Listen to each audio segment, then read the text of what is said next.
প্রবাসীদের মনোনয়ন দেওয়া কেন দরকার? ধন্যবাদ। আপনি অত্যন্ত চমৎকার একটি প্রশ্ন করেছেন। আজকে যেই ব্যক্তিকে সংবর্ধনা দেওয়া হচ্ছে এখানে টাঙ্গাইল জেলা থেকে, টাঙ্গাইল জেলা জাতীয়তাবাদী ফোরাম থেকে, উনি হচ্ছেন মালয়েশিয়া বিএনপির প্রেসিডেন্ট। উনি দীর্ঘদিন প্রেসিডেন্ট ছিলেন এবং নির্বাহী কমিটির মেম্বারও, বাংলাদেশ জাতীয়তাবাদী কমিটির মেম্বার জনাব বাদলুর রহমান বাদল ভাই।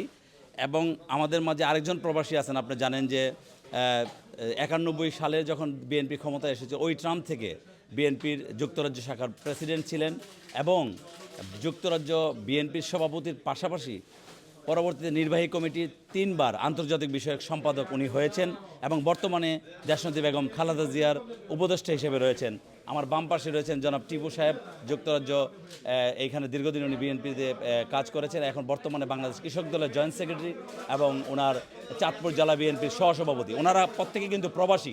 প্রবাসীদের যে কন্ট্রিবিউশন, আমাদের নেতা জনাব দেশনায়ক তারেক রহমান উনিও কিন্তু নিজে এগ্রি করেছেন, উনিও প্রবাসে 17 বছর।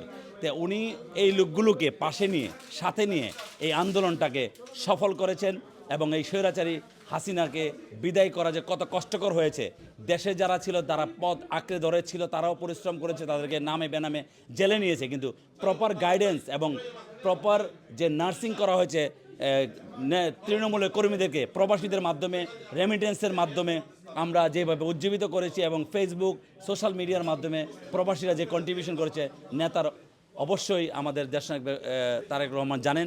সেই সুবাদে আমি মনে করি এই যে ব্যক্তি 3 জন রয়েছে, তাছাড়াও আরও অনেকে রয়েছেন প্রবাস থেকে, বিভিন্ন দেশ থেকে, বিভিন্নভাবে জাপান থেকে আমেরিকা কানাডা পর্যন্ত প্রত্যেক দেশ থেকে প্রবাসীরা অত্যন্ত কঠোর পরিশ্রম করে প্রবাসীরা অনেক কন্ট্রিবিউশন রেখেছেন। এই জন্য আমি মনে করি প্রবাস থেকে